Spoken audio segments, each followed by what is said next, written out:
ஸ்ரீமாத்ரே நமக. அபிராமி அந்தாதியோட 6வது பாடல் அனுபவிக்க இருக்கின்றோம். இதுல திரிகரணம் வழிபாடு பற்றி அபிராமி பற்ற சொல்வதாக இந்த பாடல் அமைந்திருப்பதாக காண்கின்றோம். அம்பாளை எப்படி சொன்ன, இவர் பொருந்திய முப்புரை செப்புரை செய்யும் அப்படின்னு சொன்ன, முப்புரையாக சொன்னவள் இருக்கக்கூடியவள் அவள் திரிபுர சுந்தரி அம்பாள், மனோன்மணியாக இருக்கக்கூடியவள். அப்படிப்பட்டவளுடைய பாதம் இல்லையா, அருந்திய நஞ்சு அமுதாக்கிய அம்பிகை அம்புயமேல் திருந்திய சுந்தரி அந்தரி பாதம் என் சென்னியதேன்னு முடிச்சார். அந்தரி பாதம் அவளுடைய திருவடிகள் இரண்டானாலும் கூட ஒன்றாக என் தலைமேல் வைத்து படிந்தது, சென்னியது அப்படின்னு சொன்னார். அந்தரி அப்படின்னு சொன்னார். ஆகாசம் பராகாசமாக இருக்கக்கூடியவள் அம்பாள், மனோன்மணியாக இருக்கக்கூடியவள்னு சொன்னார். மனோன்மணி அம்பாளுடைய திருநாமங்கள். மனோன்மணின்னு பார்க்கிறோம், மனத்தை ஞான நிலைக்கு எழுப்புகிறவள் அப்படின்னு பார்த்தோம். ஏன்னா ஸ்ரீவித்யா ஸ்வரூபம் அவள், உண்மணி. அதனால மனோலயத்தை அருளுவதால் இந்த திருநாமம் அவளுக்கு சொல்லப்படுகின்றது. அவளுடைய பாதங்கள் என்னுடைய பாதம், அவளுடைய பாதம் என் சென்னியது, என் தலையில் மேல் படிந்தது, வைத்து சென்னியது. எம்பெருமாட்டியோட அபிராமி அன்னையோட பாதத்தை பணிந்து நான் வாழ்கின்றேன் அப்படின்னு சொல்றார். அவர் எப்பவும் அம்பாளை பத்தியே தான் சிந்தனை பண்ணிட்டு இருக்கார். இந்த 6வது பாடல்ல என்ன சொல்றார், திரிகரணமாக சொல்றார். சென்னியது உன் பொற்திருவடி தாமரை சிந்தை உள்ளே, மன்னியது உன் திருமந்திரம் சிந்தூர வண்ணப் பெண்ணே, முன்னிய நின் அடியாருடன் கூடி முறைமுறையே பன்னியது என்று உந்தன் பரமாகம பத்ததியே அப்படின்னு சொல்றார். சென்னியது உன் பொற்திருவடி தாமரை சிந்தை உள்ளே, மன்னியது உன் திருமந்திரம் சிந்தூர வண்ணப்பெண்ணே, முன்னிய நின் அடியாருடன் கூடி முறைமுறையே பன்னியது என்றும் உந்தன் பரமாகம பத்ததியே அப்படி சொன்னார். என்ன சொன்னார்? சென்னியது உன் பொற்திருவடி தாமரை. ஏன்னா பொற்திருவடி தாமரைகள் நம்ம தலையில படிவதுதான் நமக்கு கிடைக்கக்கூடிய பெரிய பாக்கியமா நினைக்கணும். நாவுக்கழகு உனது நாமம் நயந்து உரைக்கும் பாவுக்கழகு உன்னையே பாடுவது, தாவில் கலைக்கு அழகு ஞானம் கருவையானே என் தலைக்கு அழகு நின் கமலத்தாள்னு சொல்ற மாதிரி அம்பாளோட திருவடிகள் நம் தலையில படிவதற்கு நாம் பெரும் பாக்கியம் பண்ணணும். அதுதான் கிடைத்தற்கரிய பேரு. நமக்கு இந்த உடம்பு கிடைச்சிருக்கு, அவளாலதான் கிடைச்சிருக்கு. அவள் தான் நம்மளை படைச்சிருக்கா. எந்த ஜென்மம் எந்த இது நமக்கு கிடைக்கணும், இந்த ஜீவன் எந்த பிறவியில போய் புகணும் அப்படிங்கிறதெல்லாம் அவள் கொடுத்து நமக்கு இந்த உடல் கிடைத்திருக்கின்றது. மானுட பிறவி நம்மளுக்கு கிடைச்ச பிறவியில இந்த மானுட பிறவி மிக உயர்ந்ததாக பார்க்கப்படுகின்றது. நாம என்ன பண்றோம், அந்த கிடைத்திருக்கரிய இந்த பிறவியை கொடுத்துட்டாளே அப்படிங்கிறதுக்காண்டி உடலை வச்சுட்டு கர்வம் ஆணவம் எல்லாம் வந்துடுறது. இந்த உலகத்துக்கு வந்தோடனே எல்லாம் சூழ்ந்துடுறது. நம்ம அப்படியே அந்த ஏற்கனவே இருக்கிற அழகை திருப்பி காமிக்கிற மாதிரி அணிகலன்கள்லாம் போட்டுக்கிறோம். அணிகலன்களை போட்டுட்டு இதா இருக்கும். ஏன்னா எந்த அழகு அப்படின்னு பார்த்தோம்னா அங்கங்களுக்கெல்லாம் ஆபரணங்களை போட்டு அழகுபடுத்திக்கிற மாதிரி தலைக்கு அழகு அவளுடைய திருவடி பாதங்கள் சூடுவதுதான் தலைக்கு அழகாக சொல்லப்படுகின்றது. பூஷணுக்கே பூஷணா அப்படின்னு புரந்தரதாசர் சொல்லுவார். நாளிகே பூஷணா நாராயண நாம ಕಾಲಿಕೆ ಭೂಷಣ ಕ್ಷೇತ್ರ ಯಾತ್ರಗಳು, ವಿಶಾಲ ಕರ್ಣಕ್ಕೆ ಭೂಷಣ ವಿಷ್ಣು ಕதையோ, கண்களிக்கே பூஷணா ரெங்கன நோடுதலோ. என்ன அழகா சொல்லியிருக்க. நாவுக்கு பூஷணம் நாராயணன் நாமம், கால்களுக்கு பூஷணம் க்ஷேத்திர யாத்திரைகள் போறது, விசால கர்ணம் கண்களுக்கு அழகு அவனை காணுதல், அவனுடைய கதைகளை கேட்குதல், கண்களுக்கு அழகு அவனை பார்த்தல் தரிசித்தல் அப்படின்னு சொல்றார். அப்புறம் என்ன சொல்லியிருக்க, தலையே நீ வணங்காயின்னு அங்கமாலையில பாடுறார்.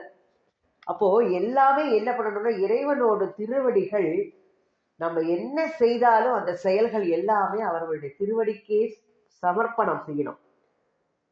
அபிராமி பட்டர் அப்படியே சொல்றார், என் தலையில நீதான் எப்பொழுதும் உன்னுடைய மென்மையான தாமரை போன்ற பாதங்களை வைத்து என்னை நீ ஆட்கொண்டாய் அப்படிங்கிறார். அந்தடி பாதம் என் சென்னியதேன்னு சொன்னார். கோவில்ல கூட நம்ம பெருமாள் கோவில்ல போய் பார்த்தோம்னா ஜட்டாரி வைப்பா. அதுல மேல பார்த்தீங்கன்னா 2 திருவடி பாதங்கள் இருக்கும் பெருமாளோடது. நம்ம தலையில அது சூட்டிக்கணும். அதுதான் அம்பாளோட திருவடி ஞானம். தலையில் இருக்கிறது நம்மளுக்கு என்ன வேணும்? ஞானம் இருந்தால்தான் அவளை அறிந்து கொள்ள முடியும். ஆனா நம்மள்ட்ட என்ன இருக்கு? அஜ்ஞானம் தான் இருக்கு. இந்த உலகத்துல பிறந்து இது பண்ணினோடனே அஜ்ஞானம் சூழ்ந்துடுறது நம்மள. அப்போ அது நீங்கணுமானா என்ன பண்ணணும்? அம்பாளுடைய திருவடியை போய் சரணடையும் போது அந்த ஞானத்தை நாம் தலையில் சூட்டி கொள்ள வேண்டும். அப்ப அஞ்ஞானம் நீங்கி மெஞ்ஞானம் பெறணும்.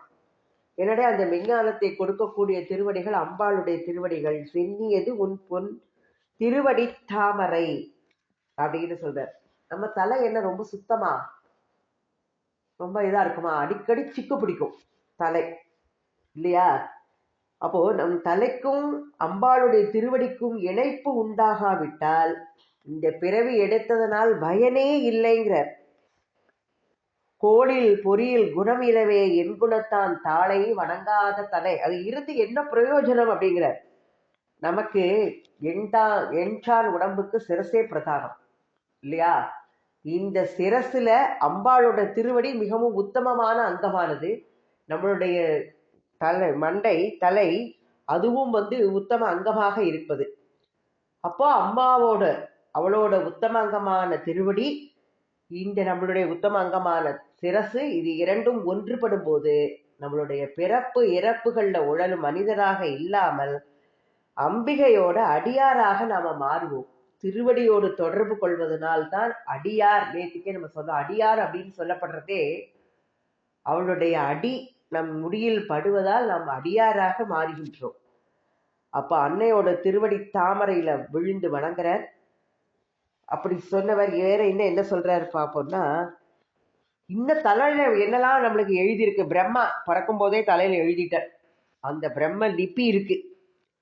அந்த லிபிய அவர் எழுதிட்டார். அதை அழிக்கணும்னா அவளுடைய திருவடி நம் தலையில பட்டால்தான் அந்த நல்ல எழுத்தாக அது மாறும் நமக்கு. ஏன்னா அருணகிரியார் என்ன சொல்லியிருப்பார்? அவன் கால்பட்டு அழிந்தது இங்கு என் தலை மேல் அயன் கையெழுத்தே அப்படின்னு முருகரை பத்தி சொல்றார். அப்போ இறைவனோட திருவடி அடியார்கள் தலையில பூவாக இருக்கின்றதுன்னு அப்பர் சுவாமிகள் என்ன சொல்லியிருப்பார்? அழலோம்பும் அப்பூதி குஞ்சி பூவாய் நின்ற சேவடியாய் அப்படின்னு சொல்றார். அப்போ பகவானுடைய திருவடியை சூட்டிக்கொள்ளாத முடியில் இந்த மனித பிறப்பு பயனற்றது அப்படின்னு சொல்றார். ஏன்னா எண்சான் உடம்புக்கு சிரசே பிரதானம் நம்ம சொல்லுவோம். தலையில்லாத மனிதனே இருக்க முடியாது இல்லையா? அதனால நம்முடைய தலையில அவளுடைய பாத கமலங்களை சூட்டிக்கொள்ள வேண்டும். சென்னியது உன் பொன் திருவடி தாமரை அப்படின்னு சொல்லியிருக்க. சிந்தையுள்ளே மன்னியது உன் திரு மந்திரம். இந்த 3 கரணங்கள் சொல்றார். அவளுடைய திருவடிகளை நம் தலையில் தாங்கிக் கொள்ள வேண்டும். அவளுடைய மந்திரத்தை உச்சாடனம் செய்ய வேண்டும். அடுத்தது சத்சங்கத்தோடு இணைந்து இருக்கணும். இந்த 3 இதுவும் சொல்றார். இப்போ அம்பாளோட திருவடிய நமக்கு நம்ம நீட்டினோன்னு அவள் தலையில கை அவள் திருவடியை நம்ம தலையில வச்சிருவாளா? நமக்கு அப்பேற்பட்ட பாக்கியம் கிடைக்குமா? நாம அதுக்கு நம்மள உயர்த்திக்கணும் இல்லையா? என்ன செய்யணும்? அவளோட நாமத்தை நம்ம ஓதிண்டே இருக்கணும். தேவாரம் பாடுவார், தேவாரத்தை ஓதுவார்னு தான் சொல்லுவா. அப்போ வாயால் சொன்னால் நாமம், மனதால் ஓதினால் அந்த நாமம் மந்திரமாக உயர்வாக மாறுகின்றது. இந்த மந்திரத்தை சிந்தையோடு வாயார உச்சரிப்பவருக்கு இறை அருள் ரொம்ப சீக்கிரம் கிடைச்சிடுமா. அப்போ வாயார தன்னடியே பாடும் தொண்டர்தம் இனத்து அகத்தான் என்றும் நினைப்பவர் மனம் கோயிலாக கொண்டவள் அப்படின்னு அப்பரடிகள் சொல்லியிருக்க. ஓயாதே உள்குவார் உள்ளிருக்கும் உள்ளானை அப்படின்னு மணிவாசகர் சொல்ற. எண்ணுபவர்க்கு அருள் எண்ண மிகுத்தாள் மந்திர வேத மயப்பொருளானாள் மாதா ஜெயவோம் லலிதாம்பிகையே. நவரத்ன மாலை, லலிதா நவரத்ன மாலையில பாக்குறோம். அப்போ மந்திரங்களை எப்படி ஜபிக்கணும்? அப்படின்னா அது 3 வகையாக சொல்லப்படுகின்றது. வாச்சிகம், மந்தம், மானசம். ரொம்ப சத்தமா மற்றவாள்லாம் கேட்கும்படி அப்படி சொல்றா இல்லையா, அது வாச்சிகம். தனக்கு மட்டுமே மெதுவா அப்படி உதட அசைறது மட்டும்தான் தெரியும். அப்படி மந்தமா தனக்கு மட்டுமே கேட்பதாக சொல்லப்படுவது.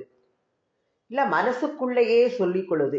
தனக்கு கூட வாய்க்குள்ள கேட்கக்கூடாது, மனசுக்குள்ளேயே மானசீகமா. ஆனா இந்த மானசீகமா சொல்றதுதான் ரொம்ப விசேஷம். மானசம் வந்துடுத்துன்னா அம்பிகை நம்மளுக்கு உள்ள வந்துடுவா. நீ மானசமா என்ன அப்படியே சொல்லிட்டே இருக்கேன், நான் தாமசமே பண்ண மாட்டேன் குழந்தாய், உனக்கு மனசுக்குள்ள ஓடி வந்துடுறேன்ட்டு வந்துடுவா. அப்போ எந்த மந்திரத்தையும் ஜபிக்கிறதுக்கு அதுக்கு ஒரு முறை இருக்கு. முதல்ல என்ன சொல்லணும், ஒரு தியான ஸ்லோகம். தியான ஸ்லோகம் அப்படியே அந்தந்த மந்திரத்திற்கு உரிய தேவதையை அப்படி சொல்வதாக நம்ம பார்ப்போம் தியானம் சொல்லும் போது. ஏன்னா நம்ம லலிதா சஹஸ்ரநாமம் சொல்லும் போது என்ன சொல்றோம், சிந்தூராருண விக்கிரகம் திரிநகனாம் அப்படின்னு தியான ஸ்லோகத்துலதான் ஆரம்பிக்கிறோம். விஷ்ணு சஹஸ்ரநாமம் சொன்னாலும் தியான ஸ்லோகம் ஷீரோ தன்பத் பிரதேசே சுசிமணி அப்படி தியான ஸ்லோகம் சொல்லிதான் ஆரம்பிக்கணும். ஆனா இந்த தியான ஸ்லோகம் சொல்லும் போது இந்த மந்திரங்களை யார் மூலமாக நம்ம உபதேசம் பெற்றுக்கணும், குரு மூலமாக உபதேசம் பெற்று கொண்டால்தான் அந்த மந்திரங்கள் நம்மளுக்கு சித்திக்குமாக அமையும். அம்பாளோட மந்திரங்கள் ஏகாட்சரி, நவாட்சரி, அஷ்டாட்சரி, சோடசாட்சரி அப்படின்னு பாக்குறோம். இந்த ஸ்ரீவித்யா மந்திர ஸ்வரூபிணியாக இருக்கக்கூடியவள் அவள். எதுவுமே நமக்கு கண்ணுக்கு தெரியக்கூடியதாக இருந்தாலும் அதை முறைப்படி நம்ம கையாள்வதற்கு ஒருத்தர் மூலமா கற்றுக்கணும். ஒரு பாட்டே இருக்கு, சும்மா நாமளா பாடுறதுங்கிறது வேற, முறைப்படி ஒருத்தர்கிட்ட இருந்து கத்துட்டு பாடும்போது, இல்ல ஒரு வாத்தியம் வாசிக்கணும்னா ஒருத்தர்கிட்ட முறைப்படி அதை கத்துக்கணும். எல்லாத்துக்குமே ஒரு முறை இருக்கு. அத மாதிரி மந்திரங்களையும் குரு மூலமாக உபதேசம் பெற்றுதான் நம்ம அந்த மந்திரத்தை சிந்தையில் நிலை நிறுத்திக்கணும். அப்பதான் அதோடைய திருவடி பேரு நமக்கு கிடைக்கும் அப்படின்னு சொல்றா. அப்போ மந்திரங்களையும் நம்ம திருவடி எப்படி அழகாக உச்சரிக்கணும் அப்படின்னு சொல்லி அதற்கும் ஒரு இதாக இருக்கின்றது. அடுத்த நாமா என்ன சொல்றாருன்னா, அடுத்ததுல சிந்தூர வண்ணப்பெண்ணே அப்படின்னு சொல்றார். அம்பாள் எப்படிப்பட்டவள், சிவப்பு நிறமாக இருக்கக்கூடியவள், சிந்தூர வண்ணப்பெண்ணே அப்படின்னு அம்பாளை கூப்பிடுறார். சிந்தூர வண்ணப்பெண்ணே. ஏன்னா அம்பாள் திரிபுர சுந்தரி எப்படிப்பட்டவள், செக்க சிவந்த திருமேனி. அந்த திருமேனி என்ன சொல்ற, உதிக்கின்ற செங்கதிர்னு ஆரம்பிச்சார் முதலியே, உச்சி திலகம் அப்படின்னு ஒன்னா சொல்றார் அம்பாளை எப்படி சிவந்த நிறத்துக்கு சொல்லும் போதுன்ட்டு. அப்போ இந்த அம்பாளோட பிரசாத பொருள் குங்குமம், சிந்தூரம், அது அது நம்ம அணியும் போதெல்லாம் அவளுடைய திருமேனி வண்ணம் நமக்கு மனசுல தோன்றணும். இந்த குங்குமத்தை இட்டுக்கும் போதே சிந்தூர வண்ணத்தினாள் சிந்தூர மேனியள் அப்படின்லாம் சொல்லுவார். அபிராமி பட்டர் சொல்ல போறார். அவளுடைய திருமேனியை நினைச்சு இந்த சிந்தூரை இட்டுக்கும் போதே அவளையே நினைக்கணும். ஏன்னா அபிராமி பட்டர் எப்படிப்பட்டவர், ஸ்ரீவித்யா உபாசகர். அதனால அம்பாள தியானத்துல திரிபுர சுந்தரியாகவே இவர் நினைத்து கொண்டே இருக்கின்றார். அதனால தான் செவ்வண்ண திருமேனி அப்படியே அடிக்கடி சொல்லுவார். இந்த சிந்தூர வண்ணம்ங்கிறத அதை சொல்லிட்டு இருக்கார். சிந்தூர வண்ண பெண்ணே, சிவந்த குங்கும நிறமுடையவள், செக்க சிவந்த திருமேனி. ஏன்னா அம்பாளோட திரு உருவத்தை நம்ம மனசுக்குள்ள தியானிச்சுக்கணும், எதை சொல்றதுக்கு முன்னாலேயும் மந்திர பலம். அப்போ அதை சொல்றதுக்கு முன்னால அம்பாளோட திரு உருவத்தை மனசுக்குள்ள கொண்டு அம்பாள் சிவப்பு நிறத்துல, எல்லா சிவந்த நிறத்துல அணிந்து கொண்டிருக்கின்றாள். அவள் எப்படியெல்லாம் இருக்கின்றாள், மாணிக்க கற்கள், சிவந்த ஒளி மேனி படைக்கக்கூடியது, சிவந்த நிற பட்டாடை, எல்லா சிவப்பு நிறத்துல அம்பாளை தியானிக்கிறார். அதான் சிந்தூர வண்ணப்பெண்ணே. அடுத்தது முன்னிய நின் அடியாருடன் கூடி முறை முறையே பண்ணியது என்றும் உந்தல் பரமாகம பத்ததியே அப்படின்னு சொல்ற. பத்ததி அப்படின்னு சொல்லும் போது பத்ததி அப்படின்னு சொல்லும் போது அதுக்கு ஒரு ஒரு ஆகம விதி இருக்கு. பத்ததி அது சொல்லுவா, இந்த பத்ததியில தான் செய்யணும் அப்படின்னு சொல்லுவா. நம்ம கேட்டிருப்போம் அதெல்லாம். அது ஒரு பத்திரமா ஒரு பொருளை பாதுகாக்கணும்னா அதற்குள்ள முறைப்படி அதை பாதுகாக்கணும். இல்லையா? அம்பாளை வந்து நம்ம மனசுங்கிற பெட்டகத்துக்குள்ள வைத்து பாதுகாக்கணும். எந்த பொருள் கிடைச்சாலும் அதை எதுலையாவது பத்திரப்படுத்தினா யாராவது அடிச்சுட்டு போயிடுவா. நம்மள்ட்ட இருந்து போறதுக்கு பணம் பறி போறதுக்குலாம் வாய்ப்பு இருக்கு இல்லையா? அப்போ ஆனால் இவள் எப்படிப்பட்டவள்? கிடைத்தற்கரிய அம்பாள். அம்பாளோடு கிடைத்தற்கரியவள் இவள். அதனால இவளை எப்படி சொல்றா? ஆகம வழிப்படி இவளை வந்து நம்ம எப்படி அந்த பத்ததிப்படி நம்ம பாட முறையாக அவளை நாம சோஸ்திரம் பண்ணணும் அப்படின்னு சொல்ற. ஏன்னா அம்பாளோட திருவடியை தொழுது அவளுடைய மந்திரத்தை ஜபித்து அவள் திரு உருவத்தை தியானித்து வாழ்வோருக்குத்தான் இந்த உலகையல்ல வந்து சலனம் உண்டாகலாம். ஏன்னா உயர்ந்த ரத்தனத்தை நம்ம ஒரு பெட்டியில பூட்டி வைக்கிறோம். வேறு யாரும் அந்த பெட்டியை எடுத்துட்டு போகக்கூடாதுன்னு பத்திரப்படுத்தி பாதுகாப்பல். அம்பாளோட மந்திரம்ங்கிறது மாணிக்கம்ங்கிற அந்த மாணிக்கத்தை மனம் என்னும் பெட்டியில வைத்து கொண்டு அபிராமி பட்டர் அப்படியே ஜாக்கிரதையா பாதுகாத்துக்கிறார். அப்போ இந்த உலகையல் வாசனை மனசுக்குள்ள வச்சுட்டு இருக்கிற இந்த மாணிக்கத்துக்கு எதுவுமே ஒரு கேடு வந்துடக்கூடாது. இந்த உலகத்துல உள்ளதுல வந்து நம்மளோட எண்ணங்கள்லாம் செதறி போயிடுச்சுன்னா மனசுல இருக்கிற அந்த பெட்டி காணாம போயிடும். அப்போ அது காணாம போகக்கூடாதுன்னா இந்த உலகத்துல இருக்கிற அந்த வாசனை அப்படிங்கிறதே இருக்கக்கூடாது. அதனால களவு போகாதபடி எப்படி இருக்கிறாராம்? அடியார்கள் கூட்டத்தோட இருக்காராம். அப்பத்தான் வந்து எண்ணங்கள் வேறு இடத்துக்கு போகாது. எப்பவும் அன்னையே தியானம் பண்ணிட்டு இருப்பாவா. அவர்களுடைய கூட்டத்துக்குள்ள இருக்கும் போது அவர்களுடைய பழக்கம் நம்மளுக்கு நல்லதை கொடுக்கும், வலிமையை அடைய செய்யும். தீய பழக்கம் எது இருந்தாலும் அது எல்லாமே வந்து நம்மளுக்கு மறைந்து போயிடும். ஏன்னா இதுல என்ன சொல்லியிருக்காருன்னா, நல்லவர்கள் சேர்க்கை தீயவர்களையும் நல்லவர்களாக ஆக்கிவிடும் அப்படின்னு திருவள்ளுவர் ஒரு குரல்ல சொல்லியிருக்கார். நிலத்தியல் பால் நீர் திரிந்து அற்றதாகவும் மாந்தருக்கு இனத்து இயல்பதாகும் அறிவு.